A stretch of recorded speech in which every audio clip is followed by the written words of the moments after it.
तद्भक्ताय नमो नमः। ओम नमो भगवते वासुदेवाय।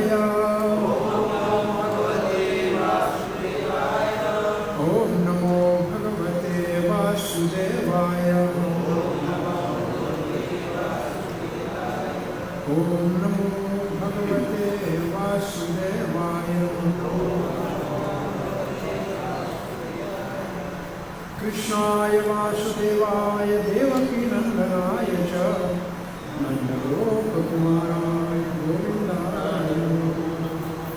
जय श्री कृष्ण चैतन्य प्रभु नित्यानंद श्री अद्वैत गदाधर श्रीवासदि गौर भक्तवृंद। हरे कृष्णा कृष्णा कृष्णा हरे हरे, हरे राम राम हरे। हरे कृष्णा। हम भाग्यशाली कृष्ण बलराम मंडल के ब्रह्मचारियों भक्ति शास्त्री के अध्ययन में आप सबका स्वागत है। हम छठे अध्याय भगवद गीता के ध्यान योग के अंतर्गत दूसरे विभाग में जो योग की सिद्धि को प्राप्त कर चुका है उस स्थिति को योग आरूढ़ कहते हैं, और वहाँ जो पहुँच चुका है उसके लक्षण सारा कर्म वो त्याग देता है, उसका वर्णन सुन रहे हैं। तो जो हमने एक श्लोक पहले पढ़ा था उसमें ये बात थी, ज्ञान विज्ञान तृप्तात्मा कुटस्थो विचितेन्द्रियः युक्तिते योगी समलोष्ट अश्व कंचन। तो इसमें अंतिम जो लाइन है इसका अर्थ कोई बताए क्या है?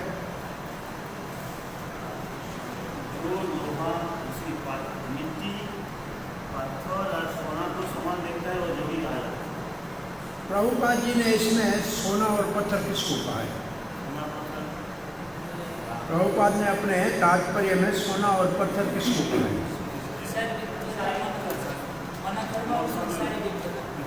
जो दार्शनिक है, जो समाज के अंदर बड़े प्रतिष्ठित हैं, मनोकल्पना करने वाले ज्ञानी हैं, वो भक्त के लिए, भले दुनिया के लिए सोना है, भक्त के लिए मिट्टी के समान है। ठीक है ना?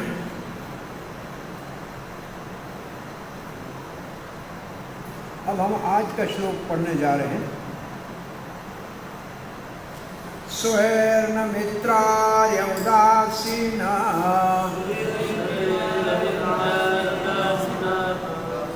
मध्यस्थः द्वेषे बन्धुषु साधुषु अपि च पापेषु समबुद्धिर्विशिष्यते।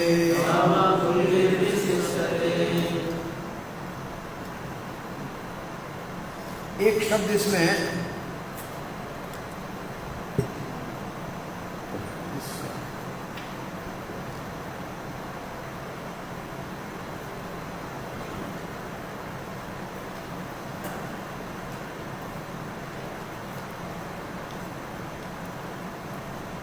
कृष्णा, इसका ये ऑन कैसे होगा? इसमें बटन कौन सा है? यहाँ है, कहाँ है? ऑन ऑन हो गया, इसको ऑन कर दीजिए।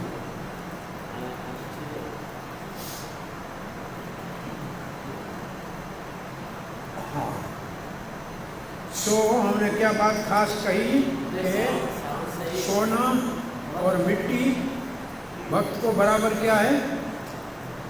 संसार में प्रतिष्ठित ज्ञानी दार्शनिक भक्त की दृष्टि में मिट्टी के समान है। भले संसार के लिए सोना हो, भक्त के लिए मिट्टी है।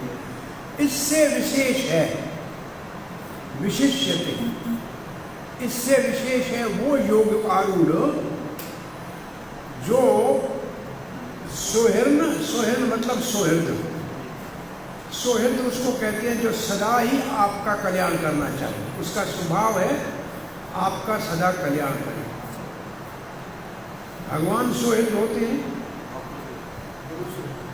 गुरु सुहृद होता है, माता सुहृद होती है। प्रायः ये तीन ही उदाहरण है सुहृद के, जो आप कुछ भी करो आपका भला ही चाहिए। और मित्र, मित्र उसको कहते हैं जो हमसे स्नेह करता है, इसलिए हमारा हित करना चाहता है। मित्र वो है जो हमसे स्नेह करता है और हमारा हित करना चाहता है और आशा रखता है कि जब उसको आवश्यकता हो तो हम भी उसकी सेवा, उसका हित करेंगे। ये मित्र की परिभाषा। अहि शत्रु, जिसका कोई स्नेह नहीं है और जो अहित करना चाहता है उसको कहते हैं शत्रु। अरि किसको कहते हैं? जो स्नेह न करता हो और हमारा अहित चाहता हो, किसी का अहित है, वो शत्रु है। उदासीन किसी के पक्ष में नहीं है। दो व्यक्ति आपस में झगड़ा कर रहे हैं, वो दोनों से अलग खड़ा है, किसी में कुछ लेना देना नहीं, ये उदासीन। मध्यस्थ, दो आपस में तर्क वितर्क करने वालों को समझा के शांत करने का प्रयास करने वाला मध्यस्थ। और द्वेष, द्वेष के लिए क्या परिभाषा है द्वेष की? ऐसा व्यक्ति जिससे द्वेष किया जाना चाहिए। क्यों? क्योंकि उसकी इच्छा है दूसरे को दुख पहुंचाने की। भाई एक व्यक्ति जो दुख पहुंचाता है उससे द्वेष होता है। और फिर आगे है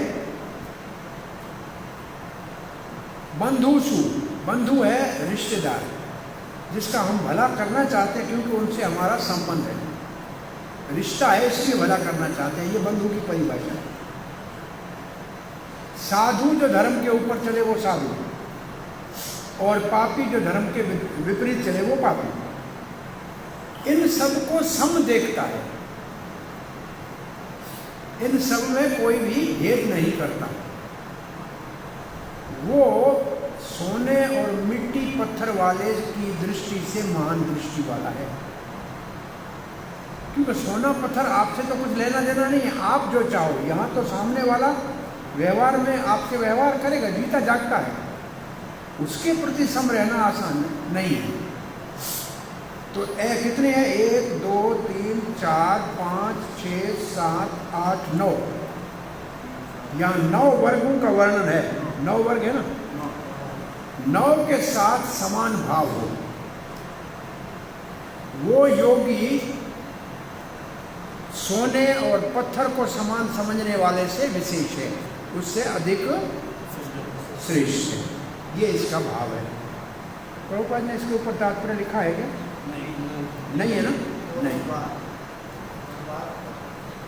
नहीं है बस, ठीक है ना।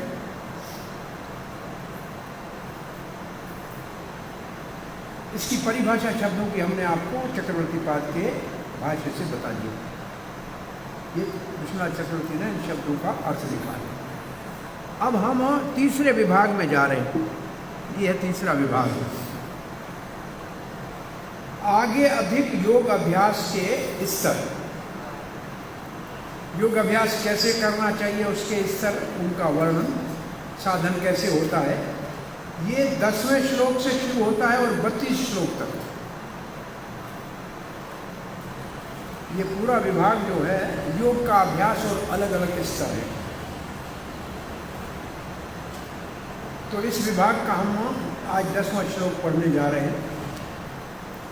योगी युञ्जित सततम् आत्मानं रहसि स्थितः एकाकी चित्तात्मा निराश्र अपरिग्रह। योगी युञ्जित सततम, सदा के लिए योगी जो अभ्यास में, कौन से अभ्यास में? समाधि के अभ्यास में लगा हुआ है। आपके पास शब्द युञ्जित का क्या लिखा है श्रील प्रभुपाद जी ने? कृष्ण चेतना में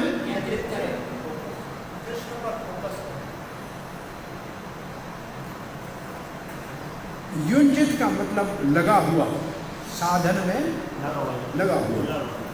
अगर भक्त है तो कृष्ण के चिंतन में लगा हो, योगी होगा तो परमात्मा के ऊपर समाधि लगा के बैठा होगा।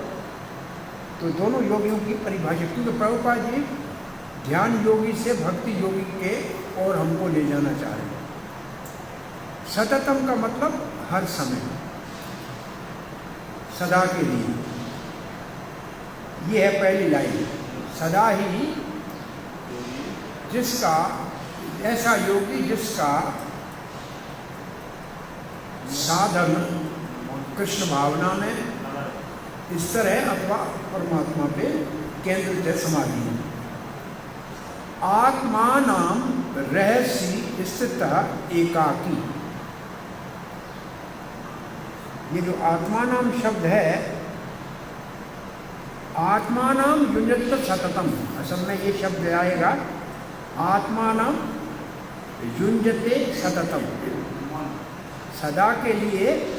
यहाँ आत्मा का अर्थ है समाधि में अपन परमात्मा का या आत्मा का ध्यान करें, और जिसको प्रभुपाद जी ने कृष्ण भावना में लगा हुआ कहा है। तो सदा जिसका मन परमात्मा के ऊपर केंद्रित है समाधि में अथवा कृष्ण भावना में लगा हुआ है, ये है पहली लाइन। दूसरी है रहस्य। रहस्य का मतलब, एक रहस्य का मतलब लोगों से दूर, एकांत स्थान, एकाकी। रहस्य स्थित एकाकी, अकेला एकांत स्थान में जो रह रहा है, अकेला है, एकाकी। और रहस्य मतलब जहाँ कोई और नहीं आता है, ऐसी छुपी हुई जगह में बैठा हुआ है, गुफा में है कहीं, वो रहस्य हो गया। रहस्य का मतलब छुपा हुआ, स्थित का मतलब बैठा है। कर क्या रहा है? यत चित्त आत्मा, यत चित्त, यतन कर रहा है। चित्त मतलब मन को और इंद्रियों को वश में करने का यतन कर रहा है, प्रयास कर रहा है मन और इंद्रियों को वश में करने का। निराश्रित, निराश्रित का अर्थ क्या है? और निराश्रित और अपरिग्रह दो शब्द है। निराश्रित का अर्थ कोई इच्छा नहीं, कोई आशा नहीं, कोई इच्छा नहीं कि कहीं से कोई दे जाएगा तब जीऊंगा, नहीं। और अपरिग्रह का मतलब कुछ इकट्ठा करके भी नहीं रखा है कि मेरे पास है। हाँ, मतलब नहीं, परिग्रह मतलब इकट्ठा करना, कोई चीज़ मेरी मान के अपने पास नहीं रखी हुई है। तो ये है असल में योग आरोप। चक्रवर्ती पाद कहते हैं योगी योग के अंग, योग के अंग है जैसे अष्ट अंग है, उनका जो पालन कर रहा है उसका यहाँ इस विभाग में वर्णन है। योग के अंगों के अभ्यास का वर्णन है इस विभाग में। और कहते हैं ये यहाँ से शुरू हो रहा है इस श्लोक से, और योगी परमो मतः 32वें श्लोक तक चलेगा। तो क्या अभी कौन सा विभाग हम पढ़ रहे हैं? ये विभाग क्या है? योग अभ्यास के अंगों का विभिन्न स्तर। इस श्लोक को चक्रवर्ती पाद कहते हैं योग आरूढ़ स्तर का वर्णन है। ये श्लोक योग आरूढ़ का स्तर है, जहाँ योगी ध्यान में स्थित है और जिसका मन समाधि में लगा हुआ है। तो युंजित का अर्थ लिखते हैं समाधि। तो ये श्लोक योग आरूढ़, योग में सिद्धि प्राप्त किए हुए योगी का वर्णन है। और भक्त का वर्णन प्रभुपाद जी इसको कैसे करेंगे अब हम सुनने जा रहे हैं।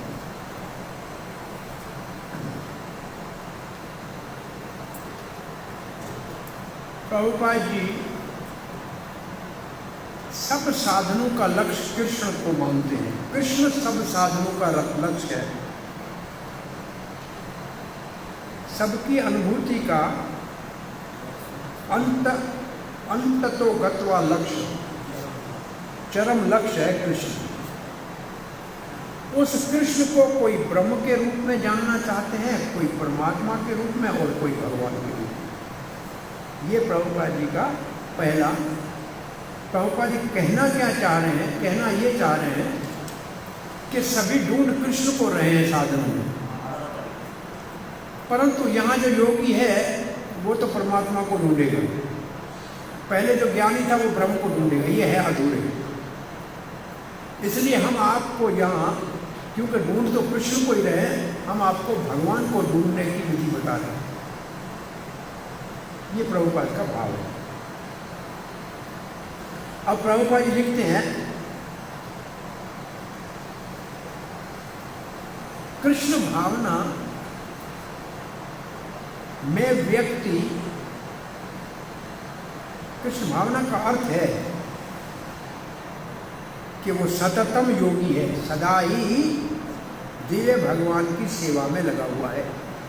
ये जो लाइन है, ये लाइन है, देखो पढ़ो है लाइन, क्या लिखा है?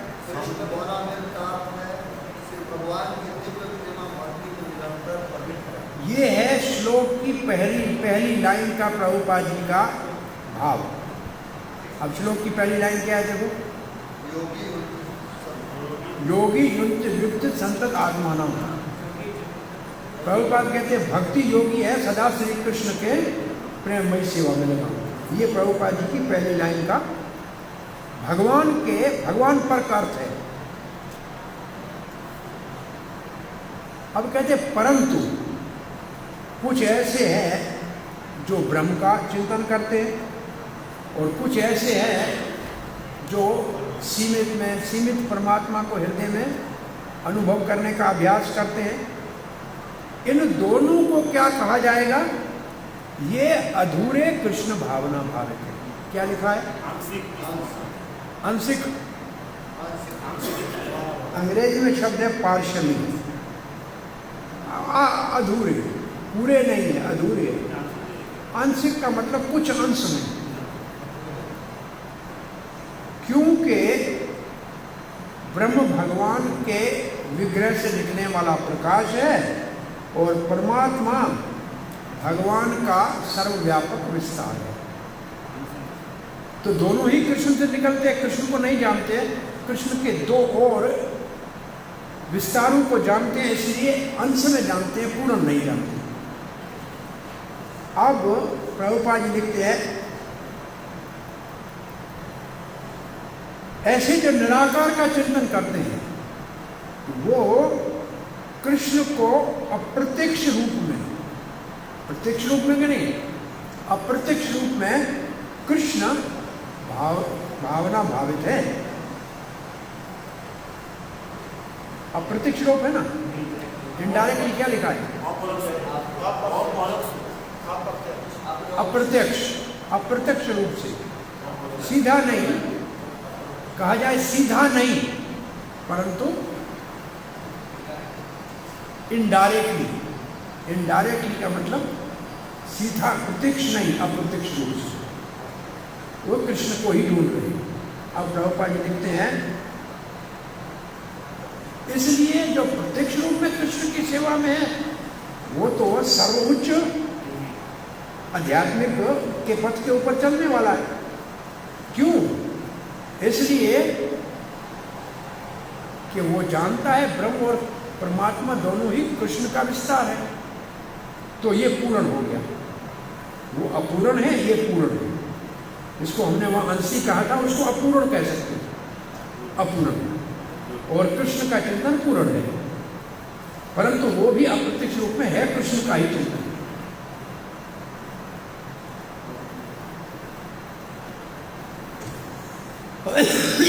इसी बात को पुनः श्रील प्रभुपाद जी कहते हैं, परम सत्य का ज्ञान पूर्ण है, सिद्ध है, जबकि निराकार का चिंतन करने वाले और परमात्मा का ध्यान करने वाले, उनकी सिद्धि जो है कृष्ण भावना में अपूर्ण है। तो अभी तक जो हमने पढ़ा इसमें क्या समझे? प्रभुपाद जी जो पहली लाइन योगिम युञ्जत सततम आत्मा नाम, उसकी परिभाषा 3 प्रकार से दे रहे हैं। ब्रह्म का चिंतन करने वाले भी योगी युञ्जित हैं, परमात्मा का चिंतन करने वाले भी योगी नियोजित है और कृष्ण भावना में पूर्ण रूप से लगे हुए भी योगी नियोजित है। इन तीनों में परिपूर्ण कृष्ण भावना वाले हैं और दूसरे अधूरे हैं। और उसका कारण ये है कि कृष्ण पूर्ण है और वो दो उनके विस्तार हैं। जो विस्तारों को जानेगा वो अधूरा है, जो कृष्ण को जानेगा वो पूरा है। ये अभी तक का भाव है। अब प्रभुपाद जी लिखते हैं, अब प्रभुपाद जी आ रहे हैं इस श्लोक के ऊपर। पर कैसे भी हो, जो यहाँ निर्देश दिया जा रहा है या जहाँ उपदेश दिया जा रहा है वो है निरंतर साधन में लगा रहना चाहिए, तो देर से या जल्दी या देर से परम लक्ष्य को पहुंचेगा। ये प्रभुपाद जी ने कौन से शब्द की परिभाषा लिखी है, आप बताइए जरा। सततम शब्द की परिभाषा है। कौन से शब्द की परिभाषा है? मतलब निरंतर में लगा रहेगा किसी भी साधन में, तो आज नहीं तो कल, जल्दी या देर से अपने गंतव्य स्थान पे पहुंचेगा। ये कौन से शब्द की परिभाषा है? सततम की। अब कहते सदा लगा रहे, लेकिन पहले कहा किस कौन से काम पे लगा रहना चाहिए? लगा तो सदा रहना चाहिए, लेकिन पहले किसके ऊपर लगाना चाहिए? और आध्यात्मिक चिंतन करने वाले का पहला कर्तव्य ये है कि वो मन को सदा कृष्ण के ऊपर केंद्रित करे, सदा कृष्ण का ध्यान करे और कभी उसको नहीं भूले। ये एक श्लोक है पूरा, है ना? सततम सततम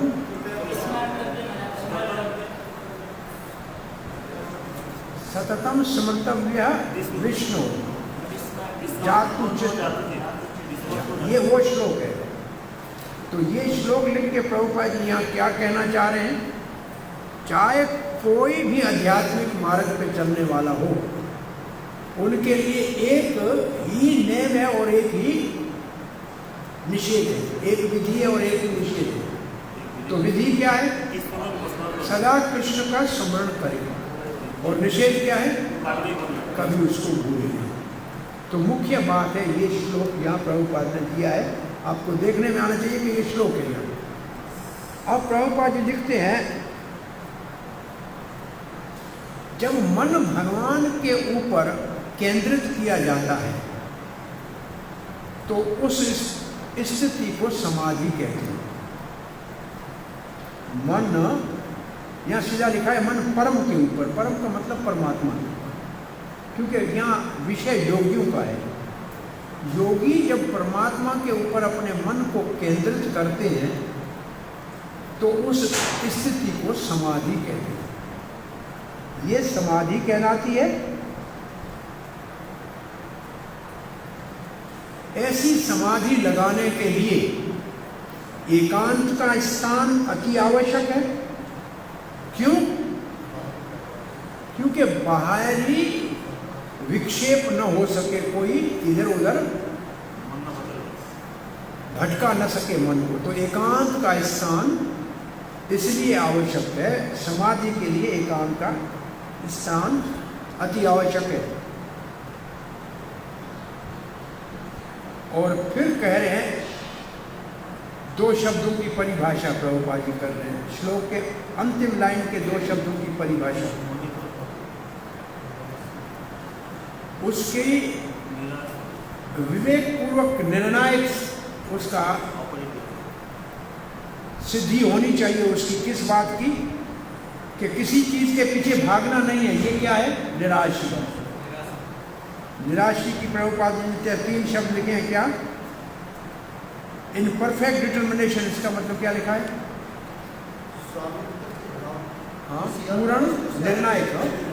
किसी अन्य वस्तु से आकृष्ट हुए बिना निराश और अपरिग्रह का स्वामित्व की भावना से रहित संग्रह भाव से मुक्त। प्रभुपाद जी ने लिखा है पूर्ण विवेक कहा जाए। पूर्ण विवेक विवेक शब्द जानते हैं ना? विवेक, बुद्धि का काम है विवेक। क्या करना चाहिए, क्या नहीं करना चाहिए, क्या अच्छा है, क्या अच्छा नहीं है, ये विवेक का काम है। और विवेक किसका काम है? बुद्धि का। तो सिद्ध बुद्धि, सिद्ध विवेक, परफेक्ट, परफेक्ट का मतलब पूर्ण, सिद्ध विवेक ऐसा होना चाहिए कि किसी भी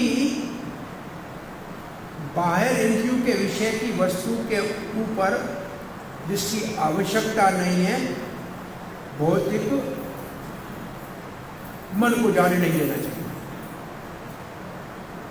यह है निराशी की परिभाषा। अब कहते ऐसे नहीं करने से लाभ क्या होगा? कोई चीज चाहिए ही नहीं तो है नहीं अपनी, जब अपनी है नहीं तो किसको अपना माने लेंगे? नहीं तो अपरिग्रह हो जाएगा अपने आप कि किसी चीज का मैं संग्रह कर ही नहीं रहा हूं, ऐसी भावना ही नहीं हो, कुछ है ही नहीं मेरा, तो संग्रह क्या करूंगा? तो अपरिग्रह का एक शब्द क्या है? एक अपरिग्रह की परिभाषा आप क्या करेंगे? संग्रह रहित जीवन। किसी चीज का स्वामी मैं मेरी है ये भावना हो ही नहीं। अब प्रभुपाद जी लिखते हैं, अब ये बात की योगियों की, अभी तक बात की ध्यान योगी की। अब प्रभुपाद जी कहते हैं यही जो समाधि की प्रक्रिया है, ये जो सिद्धि का साधन, ये जो सावधानियां, ये पूर्ण रूप से सीधा ही कृष्ण भावना में पूरी हो सकती है। अब प्रभुपाद जी इसी की तुलना कर है, केवल जो वो कर रहे हैं वो सब पूर्णतया सिद्ध हो सकता है, सब सावधानियों के साथ हो सकता है, और पूर्ण रूप से इसको प्रत्यक्ष कृष्ण की सेवा में लगाया जा सकता है। क्योंकि कृष्ण भावना का अर्थ है, क्या लिखा है? कृष्ण भावना का अर्थ है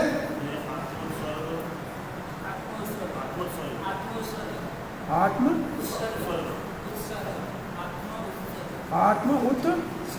उत्सर्ग। उसका मतलब क्या है? तो इसका मतलब शब्द है सेल्फ एब्नेगेशन। इसका अर्थ अंग्रेजी में सेल्फ एब्नेगेशन, इसका अर्थ हिंदी में क्या लिखा है? शब्द अर्थ में क्या लिखा है? जिसमें संग्रह के लिए लेस मात्र स्थान नहीं होता, जिसमें संग्रह के लिए लेस मात्र स्थान नहीं होता। ये तो है परिभाषा, लेकिन इससे पहले जो एक शब्द है वो आत्मोत्सर्ग, आत्मोत्सर्ग, आत्म उत्सर्ग। आत्म सेल्फ है, उत्सर्ग का मतलब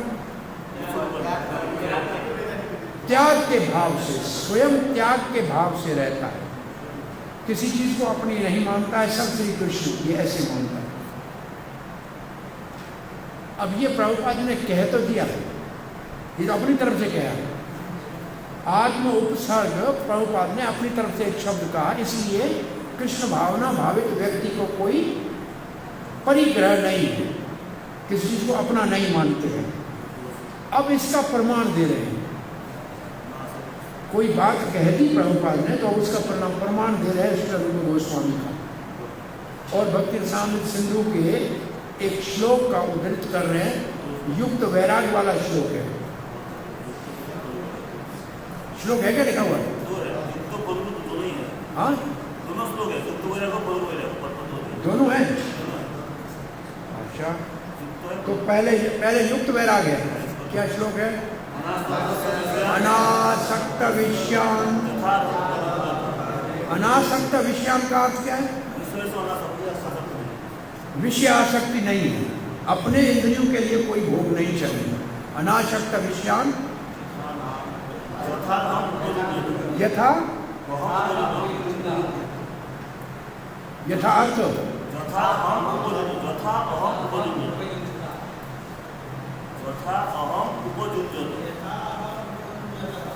यदा हम उपयुंजत, और फिर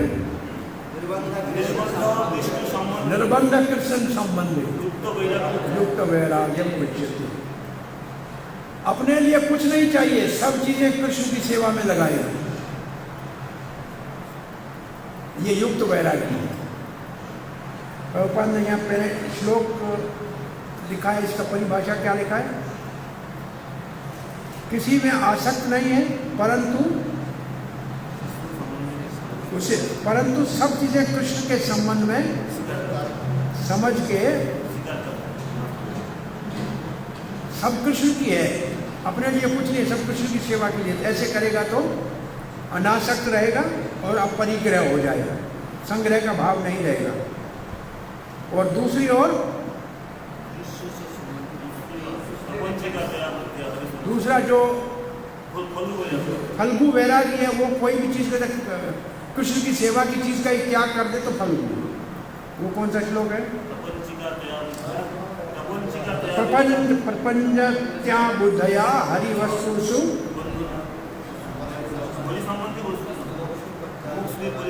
मुमुक्षु अभी फल्गु वैराग्य मुच्यते।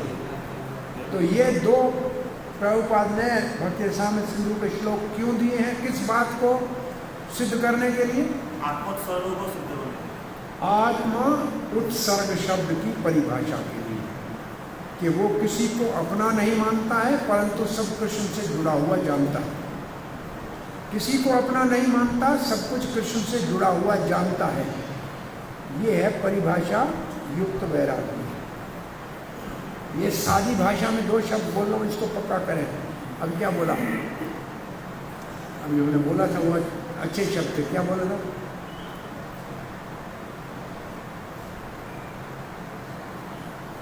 कुछ भी अपना नहीं मानता और कृष्ण से अलग कुछ नहीं जानता। सब कृष्ण से जुड़ा हुआ है, उसको जानता है, सब कृष्ण के से जुड़ा हुआ है, मेरा कुछ नहीं है, सब कुछ कृष्ण का है। इसका भाव ये है।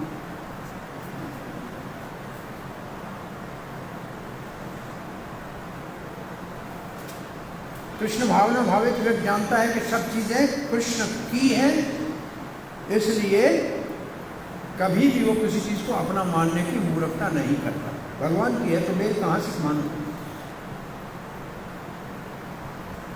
इसलिए उसको कुछ भी अपने लिए भोग की भावना नहीं रहती।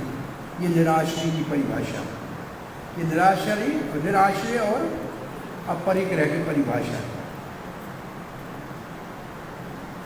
जो वस्तु कृष्ण की उपयोग के अनुरूप है, अनुकूल है कृष्ण भावना में, उनको स्वीकार करते हैं। जो प्रतिकूल है कृष्ण भावना के, उनको त्याग देते हैं। अब आपको 4-5 ऐसी चीज़ें बताइए जो कृष्ण भावना के लिए प्रतिकूल हैं, और 4-5 बताइए जो अनुकूल हैं।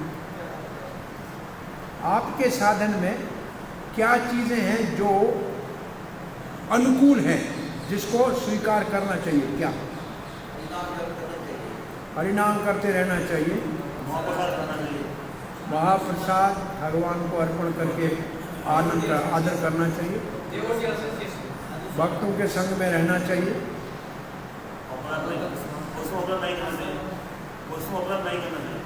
वैष्णव अपराध नहीं करना चाहिए। ये जाएगा छोड़ने वाले में, वो प्रतिकूल में जाएगा। अनुकूल क्या है? कृष्ण भावना के लिए अनुकूल है सुबह सवेरे उठ के नहा के मंगल आरती जाना चाहिए, ये अनुकूल है। केवल भगवान को अर्पण किया हुआ प्रसाद खाना चाहिए, ये अनुकूल है। ऐसे और क्या क्या अनुकूल है, कम से कम आपको ऐसे पड़ गए, लेकिन हमारे दिमाग में कुछ तो अटकना चाहिए कि अनुकूल है क्या।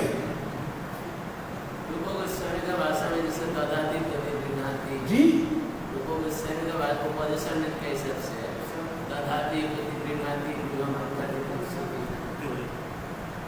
हाँ, इसमें उसमें एक है भक्ति के अनुकूल, एक है प्रतिकूल। वहाँ 2 श्लोक हैं, एक प्रतिकूल श्लोक है और एक अनुकूल श्लोक है। अत्याहार प्रयासश्च प्रजनको नयमाग्रह भक्ति निषेध, ये है त्यजत। तो यहाँ आप ये 2 श्लोक लिख लें दिमाग में, अपने दिमाग में इसके सामने, कि प्रतिकूल ये है, अनुकूल ये है। तो समझो कि आप इसको समझे, और ऐसे पढ़ गए तो नहीं समझे। तो प्रतिकूल है उपदेशामृत का श्लोक कौन सा? उत्साह निश्चय धैर्य कर्म प्रतनात् सतो रंग त्यागा सतो वृत्ति सद्विधि भक्ति प्रसिद्ध। और अतिहार, ये दो श्लोक ये रखेंगे तो इसका अर्थ समझ में ठीक आ गया। ठीक है ना? अब ये अर्थ समझ में आ गया कि प्रतिकूल और अनुकूल क्या है। ठीक।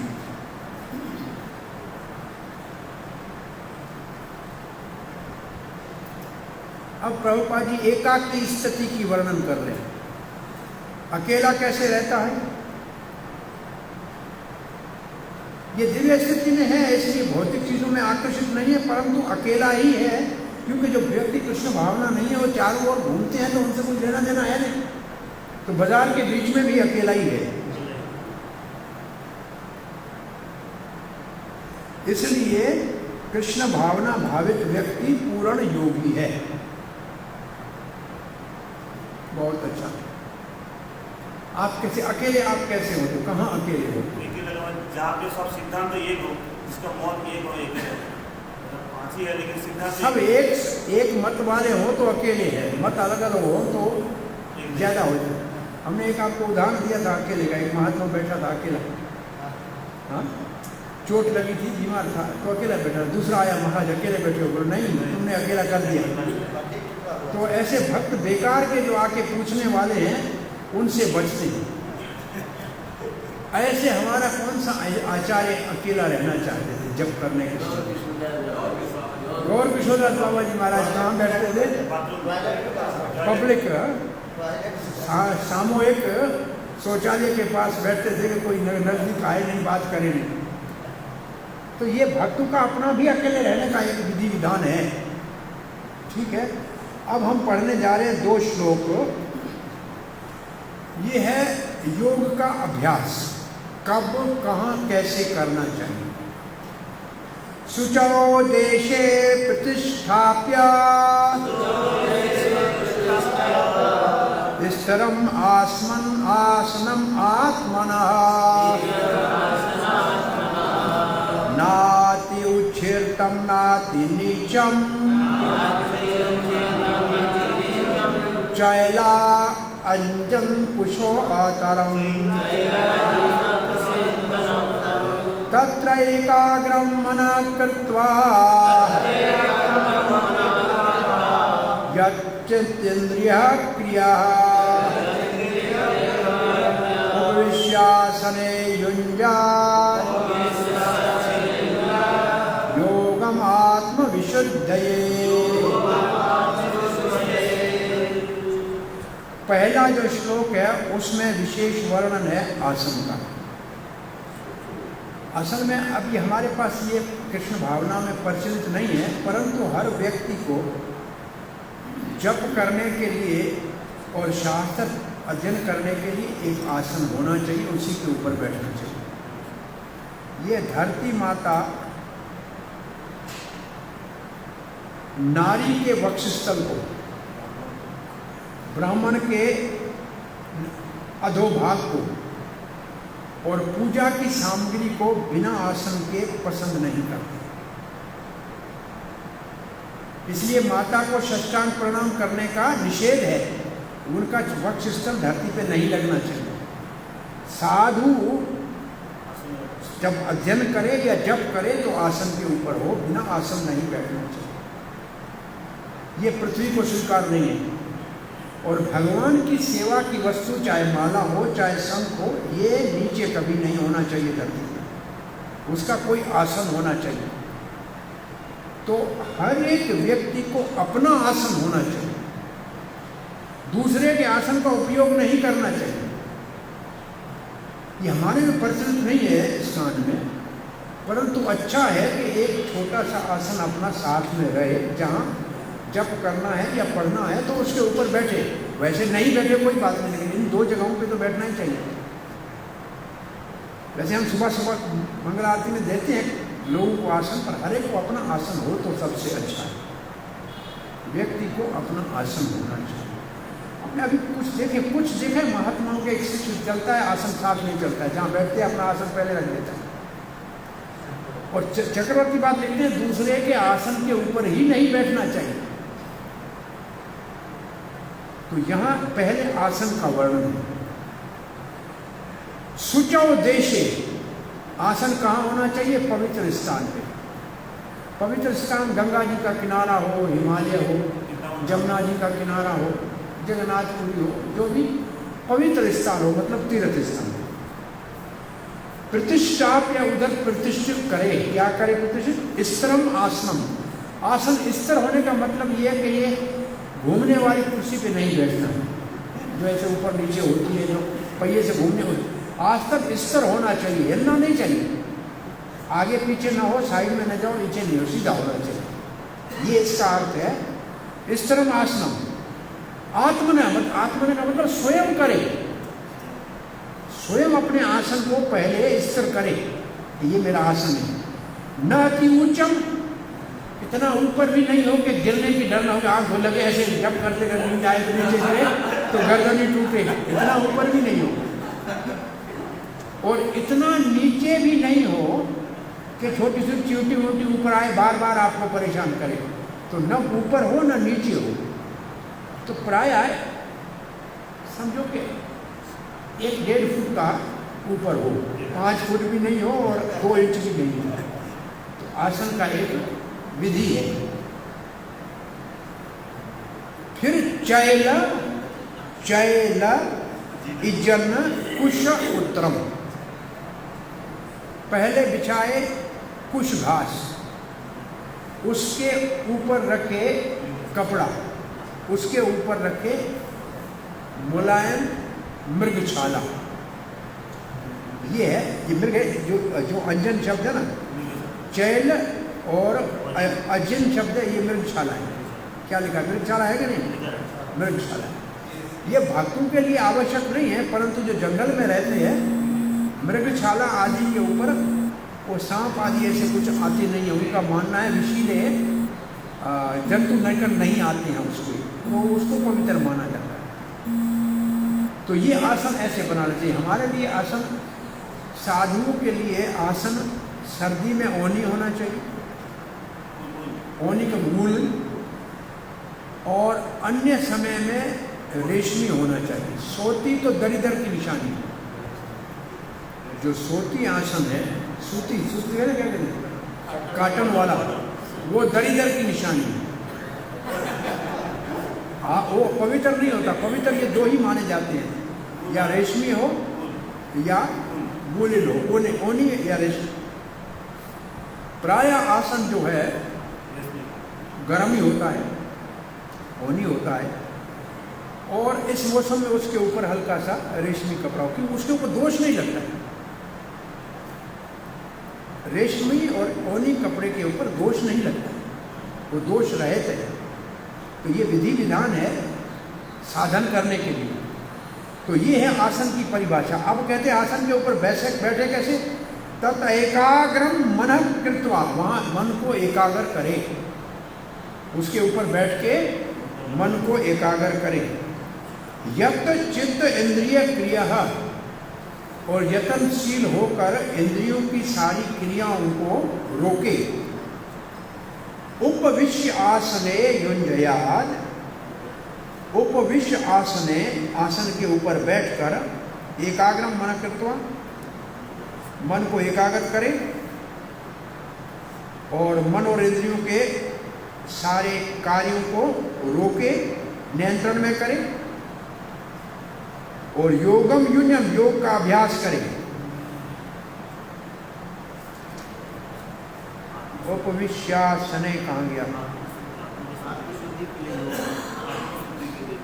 उपविश्य आसने, तत्र उपविश्य आसने, उस वक्त आसन के ऊपर बैठे, मन को एकाग्र करे, इंद्रियों को और मन को नियंत्रण में करे, योग का अभ्यास करे। क्यों करे? आत्मशुद्धि के लिए। आत्मशुद्धि के लिए। निष्काम कर्म योग क्यों करे? आत्मशुद्धि के लिए।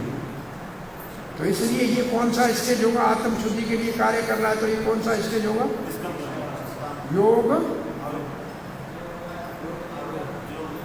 आरूढ़ होगा या आरूढ़ होगा?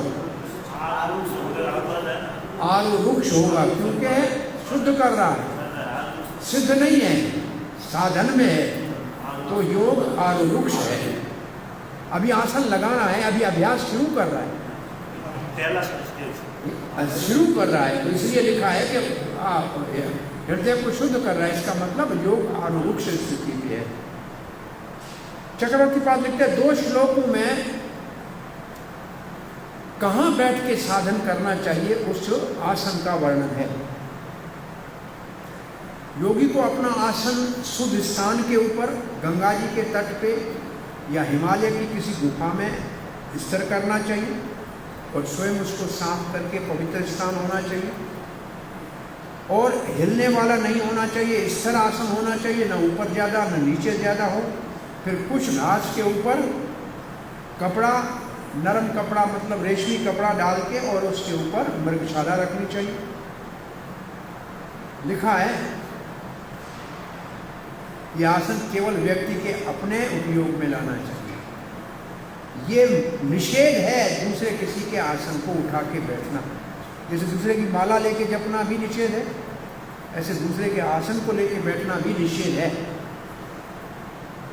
और कोई भी नहीं चाहता है मेरे आसन के कोई ऊपर बैठे, जनरली ऐसा नहीं है। आगे लिखते हैं चक्रवर्ती पाल, केवल बैठे, खड़ा नहीं हो, लेटे नहीं आसन के ऊपर। ये लिख रहे हैं, लेटे नहीं और खड़ा न रहे, बैठे। क्योंकि वेदांत सूत्र में ये सूत्र है आसीनम संभवात, आसन के ऊपर केवल बैठना, बैठ के ध्यान करना चाहिए। और फिर लिखते हैं मन और इंद्रियों के कार्यों को रोक लिया, नियंत्रण में कर लिया, यत इंद्रिय क्रिया, और मन को एकाग्र कर लिया। फिर समाधि का अभ्यास करने का प्रयास करें। ये अंतःकरण की शुद्धि के लिए है।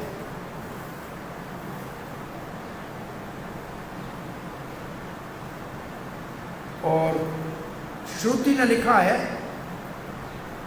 अगर ये ऐसे करेगा, अंतःकरण शुद्ध हो जाएगा, तो फिर वो आत्मा के दर्शन करने का अधिकारी हो जाएगा। तो अंदर में आत्मा का दर्शन करेगा। और श्रुति ने लिखा दृश्यते त्वा अग्रया बुद्धया सूक्ष्मया सूक्ष्म दृष्टि भी, जिसकी सूक्ष्म दृष्टि है, जिसकी सूक्ष्म बुद्धि है, वो आत्मा के ऊपर मन को केंद्रित कर सकता है। अब श्री प्रभुपाद जी का तात्पर्य पढ़ते हैं। प्रभुपाद जी पहले कहते हैं पवित्र स्थान की बात की जा रही है, ये है तीर्थ का स्थान। और फिर प्रभुपाद जी कुछ नाम लिखते हैं तीर्थों का।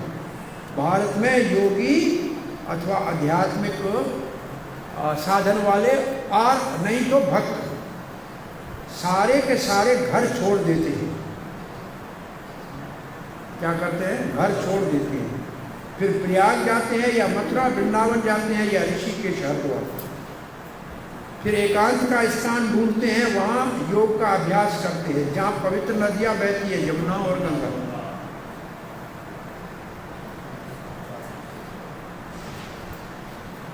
अब प्रभुपाद जी कहते हैं ये योग का अभ्यास पाश्चात्य देश में संभव नहीं है। क्यों? न तो कोई तीर्थ स्थान है, न गंगा यमुना नदी है। फिर प्रभुपाद वहाँ योग के अभ्यास के ऊपर अब कटाक्ष कर रहे हैं। क्या कर रहे हैं? कटाक्ष करके टिप्पणी कर रहे हैं। क्या कह रहे हैं? ये जो आजकल योग के समाज बने हुए हैं बड़े बड़े महानगरों में, धन तो लोगों से ज़्यादा छीन लेते हैं, योग के नाम में कमा लेते हैं, परंतु वो स्थान योग अभ्यास के लिए वास्तव में किसी काम के नहीं है।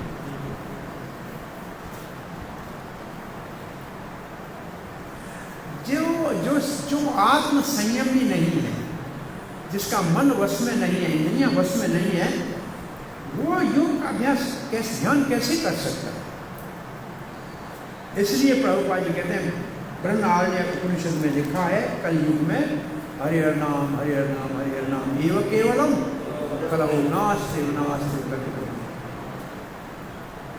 फिर इसी बात को प्रभुपाद जी आगे कहते हैं, इसलिए केवल यही एक साधन है एकांत को छोड़ के भगवान का भजन करने का। अब 2 और श्लोक पढ़ने जा रहे हैं। 3 बजे मेरा क्लास। समम कायाश्रो ग्रीवम धार्यं अचलं स्थिरः संप्रेक्ष्य नासिकाग्रं स्वं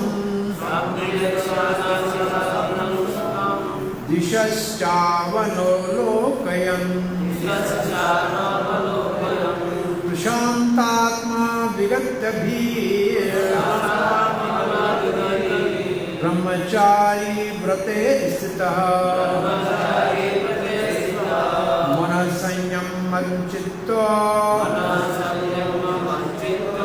युक्तासीत मतः परः। मत परः सबसे बड़ा महत्वपूर्ण शब्द है। मत भगवान ने कहा मुझ यानी श्री कृष्ण, ये भक्ति का सूचक है असल में। अब पहला है आसन के ऊपर बैठे शरीर की ये क्या स्थिति हो। काया कहते हैं ये जो बीच का शरीर का हिस्सा है ना, सर से नीचे और जांघों से ऊपर, ये जो छाती और पेट है इसको काया कहते हैं, ये काया कहलाता है। समम काय शिरो ग्रीवम, सर ग्रीवा कहते हैं नासा का, नेक को ग्रीवा कहते हैं। और ये काया, ये एक लाइन में होना चाहिए, बिल्कुल सीधा। 3 चीजें सीधी, काया, सर और ग्रीवा, गर्दन, सर और शरीर एक लाइन में होना चाहिए। फिर धार्यम अचलम स्थिरः, और एक लाइन में हो, उसके बाद भी अचल रहे, ऐसे नहीं ऐसे घूमता इधर उधर आगे पीछे घूमना नहीं, एक स्थिति में बैठे, अचल रहे, बिल्कुल उसी स्थिति में बैठे। ये योग के आसन का उद्देश्य है कि बिना करवट, बिना थोड़ा सा हिले भी, कम से कम 2 से 2.5 घंटे तक एक जगह बैठने का अभ्यास हो, बिना हिले, बिना लघु शंका आदि की इच्छा हुए, अपने आप को इतना नियंत्रण में करे तो वो योग का अभ्यास कर सकता है। से हिलना नहीं। अब इसके बाद धार्यम अचलम स्थिर है, ये तो ठीक हो गया। अब क्या करें? बोला संप्रेक्ष, इक्ष अपनी आंखें ठीक तरह से नासिकाग्रम, नासिका के अगर भाग के ऊपर। बोला किसके? सामने वाले के? बोला नहीं, स्वयं अपने, दूसरे के नाक का अगर भाव नहीं, अपने नाक के अगर भाव के ऊपर आंखों को टिकाए। संप्रेक्ष, संप्रेक्ष एक शब्द आंखें, नासिक अग्रम नाक के अगले भाग को, और स्वयं मतलब अपने को। बोला कब तक रखे? बोला इधर उधर बिल्कुल न करे। दिशस च न अवलोकन, इधर उधर नजर न भगाए, एक जगह। मुश्किल है, नहीं हो सकता है।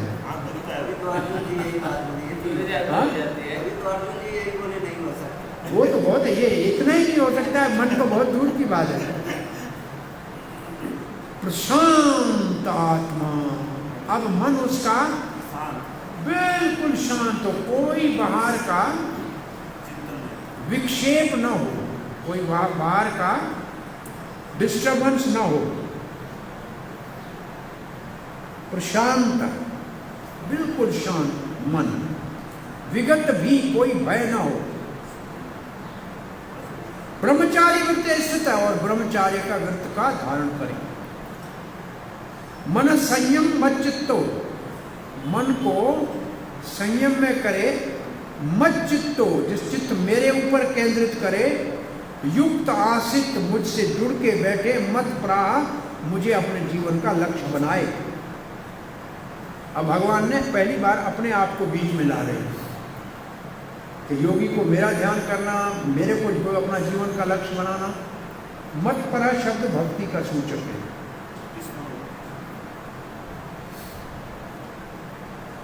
काया शरीर के मध्य भाग को कहते हैं, ये तीनों एक लाइन में होना चाहिए। मन को संयम करना चाहिए। मन को संयम करने के लिए एक शब्द हमने पहले पढ़ा था, क्या था? पहले दूसरे श्लोक में पढ़ा था, पहले नहीं पढ़ा था। मन को संयम करना, मन को बाहर नहीं जाओ, एक जगह रोक के रखो, इसके लिए क्या शब्द था? प्रत्याहार। क्या? प्रत्याहार।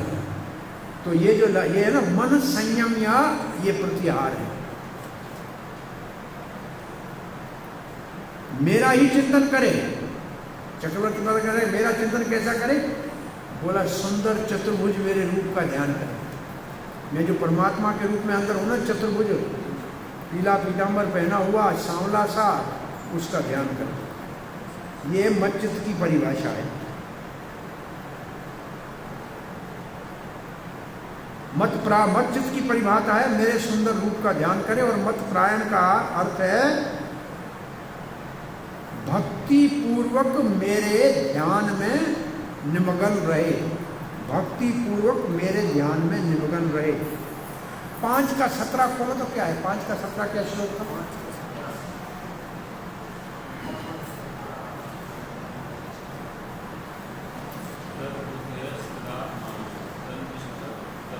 उसमें भक्ति की आवश्यकता है। भक्ति शब्द, कोई शब्द है जिसमें भक्ति है, क्या है?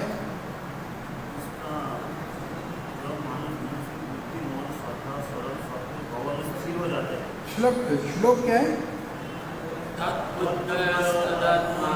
तद्बुद्धे तदात्मा तन्निष्ठा तत्प्रायण गच्छन्ति अपनर्भव।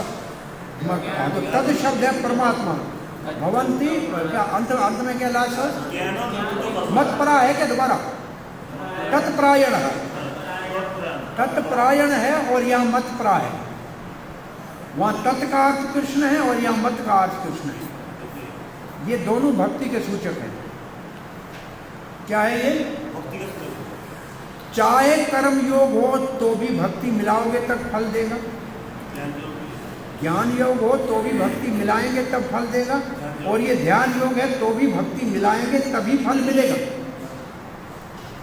ये भक्ति नहीं है, परंतु भक्ति होगी तब फल देगा। तो 5:17 में भक्ति है तत्प्रायण।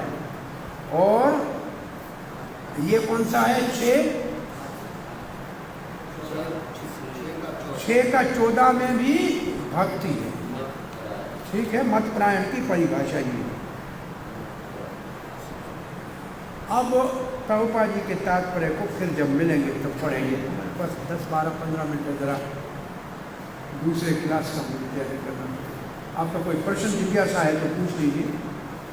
आप प्रभुपाद जी का तात्पर्य पढ़िए। आज हम 14 श्लोक तक पहुँचे हैं। 30-32 श्लोक और हैं, तो नेक्स्ट वीक को 4 क्लास में पूरे करेंगे।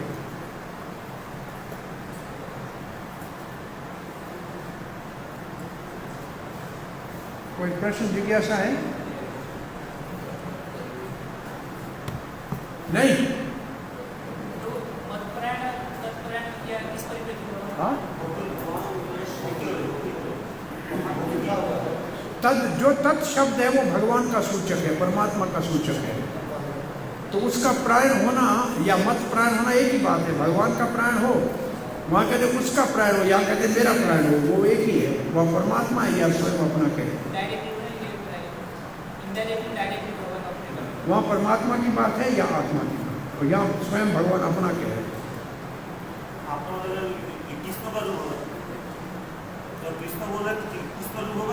मत कह रहे हो, अपने लिए ही कह रहे हो। कृष्णा चक्रवर्ती बात कर रहे, आपने एक्सप्लेनेशन किया कि भगवान बोले मेरा चतुर्भुज रूप का ध्यान करो।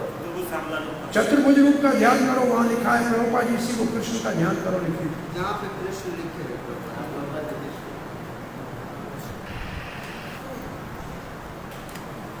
चलो, हाँ जी, शनिवार को भी कोई प्रोग्राम है यहाँ? प्रसाद खाएंगे, कोई कह रहा है। तो गुरु महाराज का क्या क्या महाराज का हर महाराज को जैसे कल है पर कल तो